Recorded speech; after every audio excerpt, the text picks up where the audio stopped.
So, Carl Rogers once said, "What is most personal is most general." And C. Wright Mills once said, "It is the job of good sociology to reveal the public issues inherent in troubles personally felt." So for me, this paper, titled "Where Are You From?" came out of a personal experience that I've had since moving to Canada in 1999, and subsequently studying and working and living between Canada and the US since then. And that is the experience of being asked fairly frequently by relative strangers that I have no relationship or connection to the question, "Where are you from?" These days, my technical and provocative answer is Canada, where I am now a naturalized citizen and where I have lived longer than the other place that I call home, which is Sierra Leone in West Africa. So when my answer of Canada is not satisfying, I have been asked, "Where were you born?" The answer to that is Germany. That is an equally unsatisfying answer. So then, my experience has been that when people do not get the answer that they were looking for, that they truly wanted to ask about in the first place, I get questions like, "Where are you really from?" You see, my thought when this deepening interrogation occurs is that the answer is really being sought to questions like, what is your lineage and ancestry? Where did you immigrate from? Where did the first generation immigrants in your family come from? What is your ethnicity? And I was actually asked this yesterday, again, relative strange. I know we're at a conference and we're all asking each other, "Where are you from?" But I experienced what I'll talk about in a moment as identity interrogation, where someone asked me, "Where are you from?" I said, "Canada." And then they asked, "Where did you grow up?" And I said, "Oh, did you grow up in Vancouver?" And I said, "Well, I've been there since undergrad." I changed the topic. And then I said, subsequently the conversation went to something about Africa, and I said something about Sierra Leone.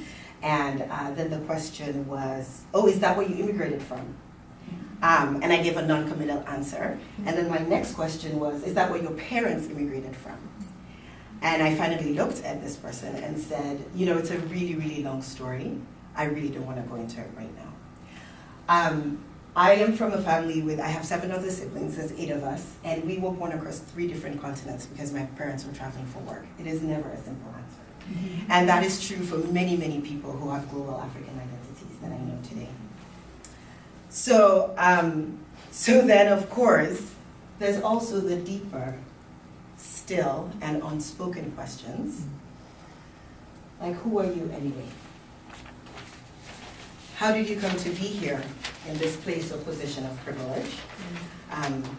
And I won't say a lot about my work and who I am and all of that. I have actually got a question that's close to this variant. Why should I be talking or listening to you? How come your English is so good?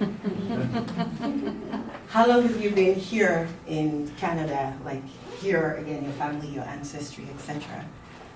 Why are you different than the stereotype that I know about of African peoples? And I said these were deeper, still unspoken questions, but you need to know that I have been asked variations of all of these, and some of them exactly as they're worded here.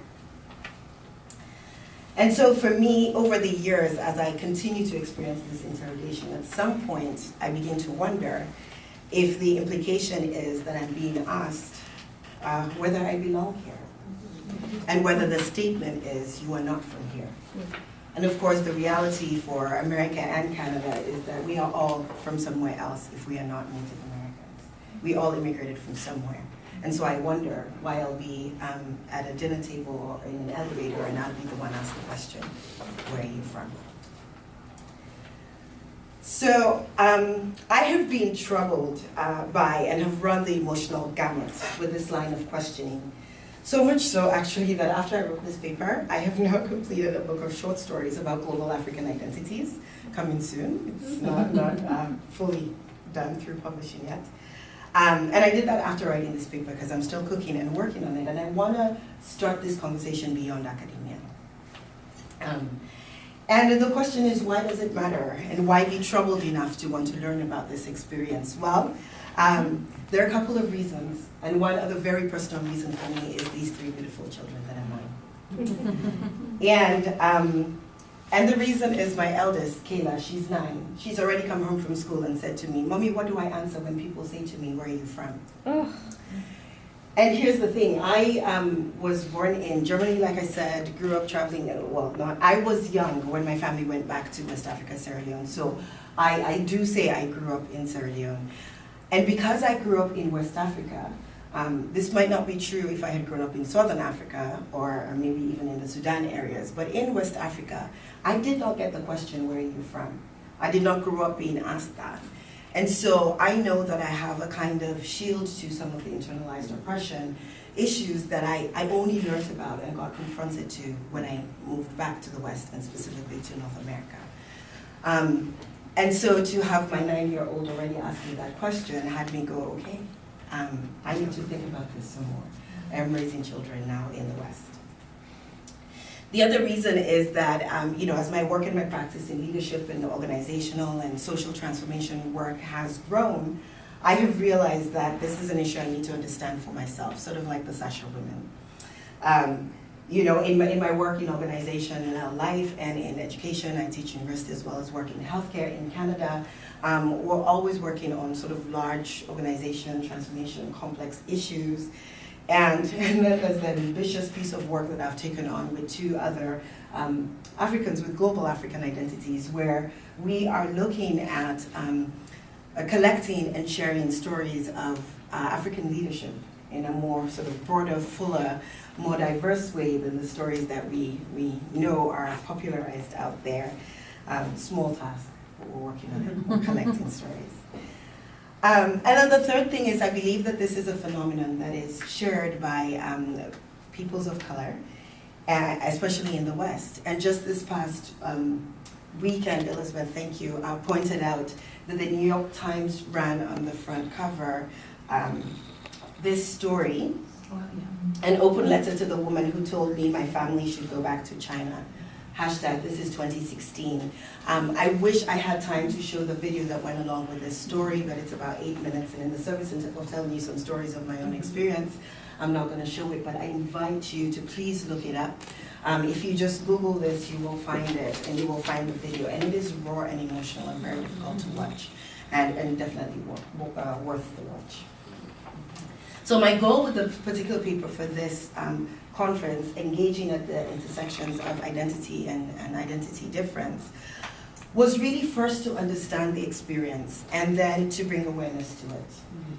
And so in doing that, the first thing I did was try to understand and unpack these experiences, because I went with using autoethnography, which is being when you are a member of an identity group, studying a phenomenon from the place of those experiences, and the analytic form goes beyond just the evocative experiences that you might use to understand it, and bringing some analysis to it, checking with others if this is shared experience, etc.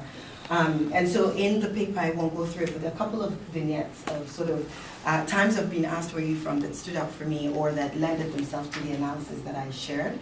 And also, coming to the conference the first day, I posted on Facebook that I was doing this talk and asked people to leave comments. I'll try to go quickly through this, and I want to read you 2 of the comments that came through from sort of asking people to share their experiences as well. So what I did understand for myself in going through that process was that over the years, I have run the gamut from, first being amused, when I moved to Vancouver University, and the most common question then was, how come your English was so good? Because people expected me to be ASL or have less well-spoken English. I don't know why. I'm from British West Africa. I was a colonized person. I grew up speaking English. They're like, was it your first language? Actually, yes. So I was really amused. And then there was this underlying experience of surprise. And then I moved to irritation, because you get it so often, and an underlying experience of disorientation. And then I just moved to all-out anger, and then underlying experience of being stuck, where do I go? I'm often still stunned when I get a question and I don't know where to go with it. and how to answer it. And that for me is the experience of identity interrogation. And then I have moved, there's other experiences where I get identical questions, and yet I have a feeling of warmth and an underlying experience of being welcomed.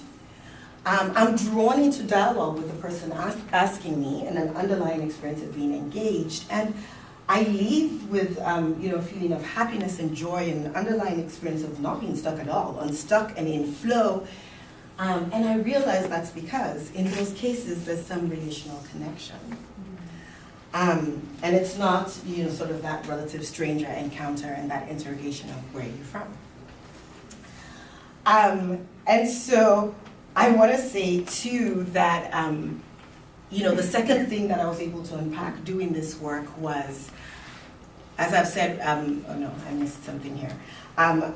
The other thing then about whether it was an identity interrogation or relational connection experience was that I realized, it's not about, when I have either experience, it's not about, at that point, it's not about who asks. Because between writing the paper and coming here, I sort of journaled every time I was asked the question. And I realized it was almost exclusively first or second generation immigrants that asked me.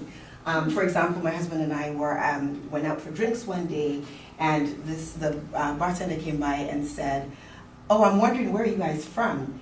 And I think the look on our faces, he said, "Oh, actually, my family is from Zambia, and I thought I heard a little bit of an African accent, and that's why I'm asking."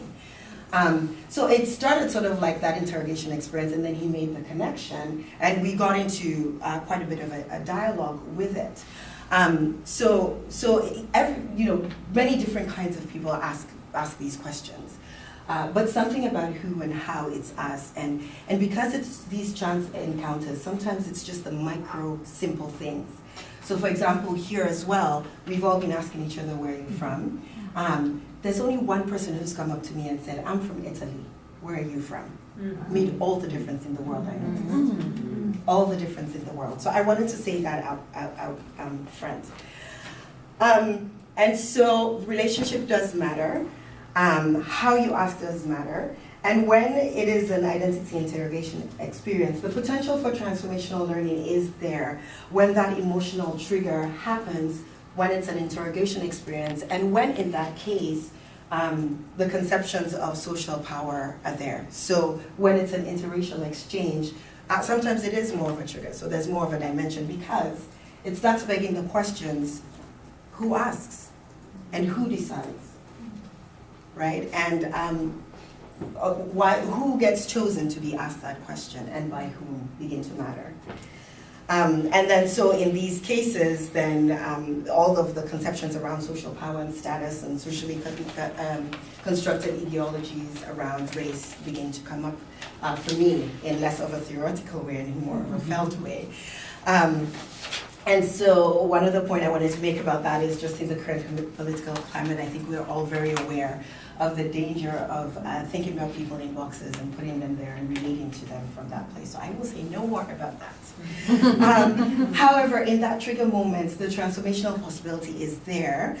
And what I've begun to realize is that how we make that shift depends on the response of the receiver, and it matters. My ability to bypass that emotional trigger, I was not able to bypass it yesterday when I finally looked at this person and said, I really don't want to talk about that right now.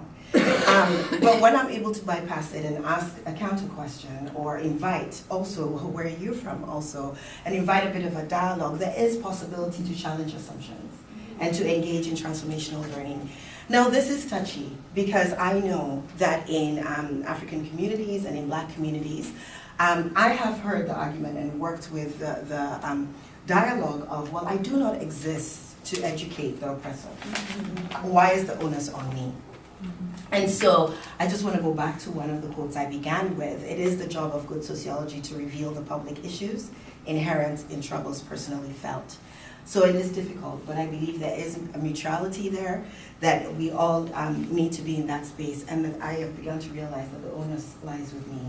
To sort of try to shift that conversation. So those of us who have the experience must share it so that those who knowingly and unknowingly, often it's an attempted connection. I've had people who've traveled to Africa or gone to different countries want to connect with me because they want to talk about that experience. The impact still matters. The intention is one thing, but the impact matters. Because most of the time I get stories of, oh, I've been to Africa, and I look back and say, okay, where? There's 54 countries. And then it's some, Southern African, East African, Central African country that I have no connection to. I may have visited, but then I'm left wondering, was that about connecting with me or about you sharing your story? And then you're walking into a context where I get asked this all the time. So I don't always want to talk about it or engage like that. So this is a work in progress. And then I just want to move towards closure by saying, this is about shifting dominant social discourse and narratives of diversity. It's an invitation to the meta shift for all of us. I think everybody who's gone before has talked about triple learning. It's an invitation to how can we as a society move beyond even the assumptions and into who we are as a society. It's about trust, it's about relationship, it's about those micro aggressions, shifting them to micro affirmations, and starting with, I'm from Italy, or my family came here from Ireland, how about you? There's a difference when those subtle things, those micro ways we engage and build relationship. And I want to say here, this is not about saying do not see color or difference. Please see me, acknowledge me, know me, but get to know me before you attempt to put me in a box. Because anyone who's experienced identity interrogation knows when the question is being asked from the intention and the space of, how do I place you? How do I box you? So what I want to end with, and I know we've gone over time and want to move to having some dialogue with you, I want to quickly read you two of the responses that came in from friends. So lots of comments, so much of what I've talked about all over these responses to the Facebook post. But here's a white South African friend of mine, a woman who does lots of work with women and in social space, and she says, I almost always take a deep breath when I'm asked this question. It is just not simple. It requires breath and time and heart. When I answer this question, I am bringing my heart, and how do we put that into a few sentences? I am from South Africa, but I am also from Taiwan. I live in Surrey, but more honestly, I am now from the world. I am from every person who has any piece of my heart. In Moldova, Burundi, and Beijing. I am from every place where I have felt a connection and walked the earth. In Prague and Paris and Pretoria. She's lived a lot of places, as you can begin to imagine. I am from steaming bowls of noodle soup, and I am from bobo tea and yellow rice. I am from chocolate croissants and the best beef stew ever around the table in Uganda. My favorite writing exercise is answering this question based on the poem by George Ella Leon. By the way, we did a synchro blog about this, and she says something about that. I have asked people this question when I first moved to Canada because I was so hungry for connection, but it is just not simple. And I want to leave you with this one. This is my friend. You'll get a sense of her background when I read this. Answer 1, Denmark. Or you want to go deeper? Answer 2, Danish/Ghanaian. Deeper still? Answer 3, Danish mom, Ghanaian dad, born in Botswana, live in Mozambique, with family in Barcelona. Still deeper? Not yet me? Answer 4, planetary citizen. I'm just here along for this ride. Through space. Is there more? Answer 5, brother or sister. I'm just your family. Where I'm from doesn't matter. Where are we going, family? That's the real question.